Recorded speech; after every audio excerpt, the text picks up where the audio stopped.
You took the job at Miami, the Hurricanes. So it was a good program. I mean, Howard had beat Howard Schnellenberger, but it felt like you took it to a different level, and it was polarizing. Did you like being a little bit of a villain? Well, I don't know that I was a villain.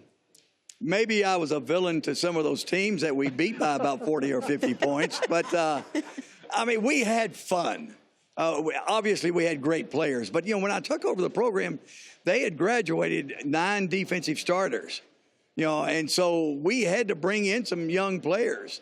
And we recruited extremely well. You know, obviously, you win a national championship, you're going to recruit good players. But it just kept getting better and better and better. And I talked to Michael Irvin about it last night. You know, Michael said, you know, a lot of people were criticizing us, and a lot of people were saying that maybe we had too much swagger and we were too cocky. He said, but Coach let us play. He said, Coach said, hey, I'll take the heat. You guys have fun and win games. By the way, I know a lot of former Hurricane players. I love them. I mean, from the Ed Reeds, the Ray Lewis, Michael Irvin. You know, that was always the myth. Like, it's just renegade. But you had told me before, you guys ran a pretty tight ship. The one thing that they'll all tell you, we were not a highly penalized team. And I said, listen, you celebrate all you want. You have as much fun as you can have, you know, but don't taunt the opponent. Don't disrespect the opponent. Don't give me a 15-yard penalty because, you know, if you give me a 15-yard penalty, you're going to be on the sideline. So, but to have fun, enjoy the game. So you then get a call from a former college roommate, Jerry Jones, to go to the Dallas Cowboys. Now, in the NFL today, we see all these college concepts in the NFL. Were you worried that your college concepts wouldn't work in the NFL? No, I knew that we were going to win games. You know, we actually, Bill Parcells talked to me about it. We brought in a coverage there with the Cowboys, 4 across and what we call a double switch, a 2 invert. And nobody else in the league was running it. And Parcells, you know, told his players, you know, Phil Simpson, he says, hey, they're running that college coverage. And Parcells, he said, you better learn that college coverage because these guys know what they're doing. I talked to Belichick about it just this year. He said, you guys, nobody in the league could figure out what y'all were doing in the secondary. He said, there's 2 or 3 teams try to run it now. You know, they do the 4 across, but very few of them really do the 2 invert the way we played it, especially with the linebacker involvement. He said, you know, Belichick said, we try to run some of it, but you got to be totally committed to it. So it was different, and teams had a problem with it. That's why we were number 1 in the league in defense. By the way, you struggled early in Dallas because you didn't have any players. Right. Was there ever a moment that you didn't think it was going to work? I think we were just so dumbfounded, you know, that, you know, first of all, you know, we'd lost 2 regular season games in 4 years. Then we went 3-1 in preseason, and we said, hey, this is going to be easy. Well, it wasn't easy. But, you know, you look at it, Tom Landry was one of the greatest coaches of all time. Yet he had 3 straight losing seasons. They were 3-13, so there really wasn't a lot of talent there. And we had to do something to get more talent. But we really, you know, we felt like we were going to win. I mean, even that 1-15 year, I told our guys, I said, listen, I told you at Oklahoma State, hang with me, we're going to win the national championship, which we did at Miami. I said, I'm telling you right now, hang with me. We're going to win a Super Bowl, which we eventually won a couple of them. By the way, you can't win without a great quarterback, and you've told me before, Aikman may have been getting beaten up. He went to Oklahoma, transferred to UCLA, but right. You knew really early he was it. I was in his home when he was a sophomore. In high school? In high school. I tried, and he was going to come to Oklahoma State. And then at the last minute, the last weekend, he changed his mind and went to Oklahoma. So then I went to Miami, and he was talking about it even last night. He said, well, if I'd have gone to Oklahoma State, you left and went to Miami. You'd have left me there. and then when we played Oklahoma, we broke his leg. And so I called him again. I said, hey, transfer to Miami. And he went to UCLA. And then the 3rd time, I said, listen, I'm going to draft you. You can't walk away from me. And it ended up being a great marriage. You're very close today. He'll be one of the speakers, I would imagine, at your Hall of Fame. Yes, and in fact, Troy's going to be my presenter and actually do the video at the Hall of Fame. And then Terry Bradshaw is going to actually put the gold jacket on me. So the two of them, two great quarterbacks, two Hall of Fame quarterbacks, will be involved in putting me into the Hall of Fame. Here's the moment when it was announced on Fox. I was watching with my wife. I got very emotional. It was one of those moments in my life. I've had probably 10 of them, goosebump moments. Here's Jimmy getting a surprise induction.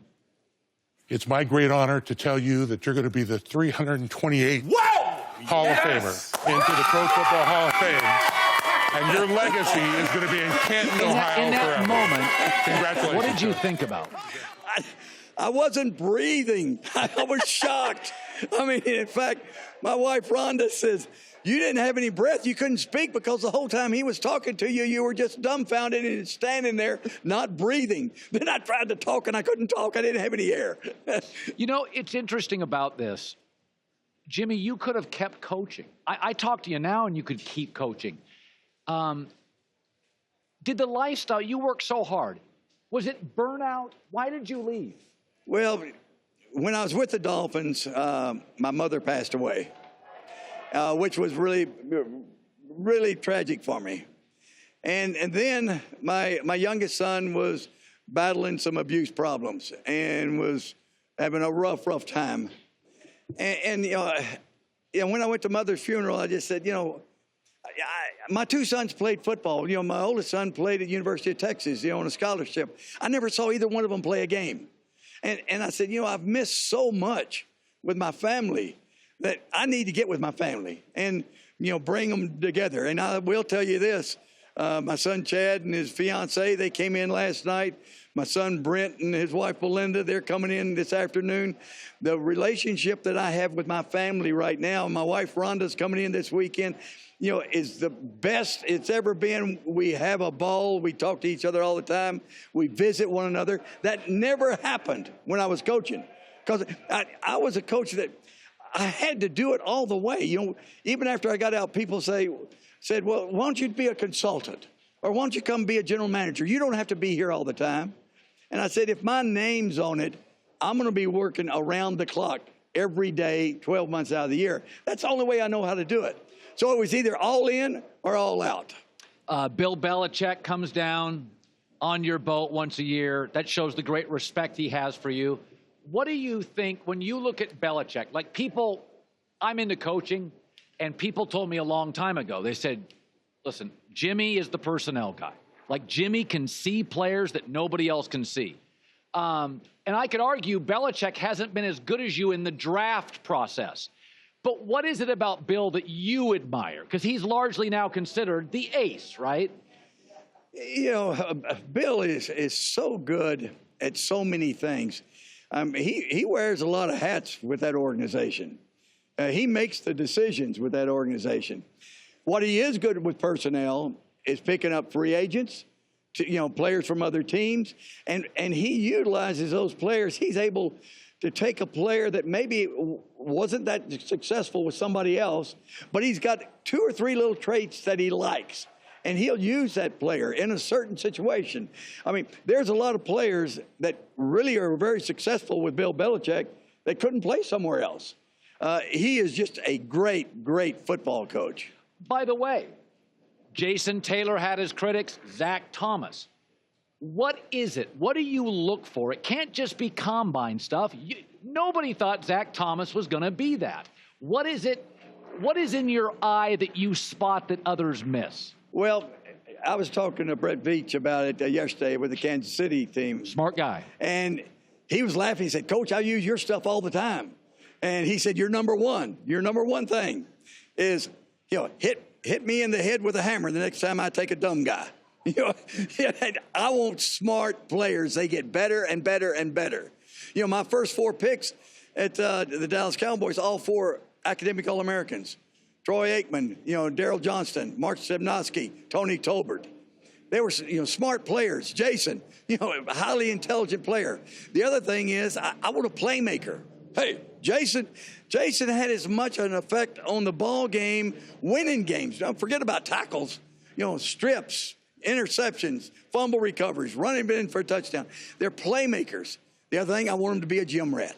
I want them to love the game. I want them to love competing. I want them to be passionate for it. I want them to be hard workers. And the other thing is, I want them to have character, because you can't win with bums. Hi, everybody. Thanks for watching. Subscribe here to get the latest from the show. Also, be sure to check out more of the best clips from The Herd, or go watch a few segments from other shows on FS1.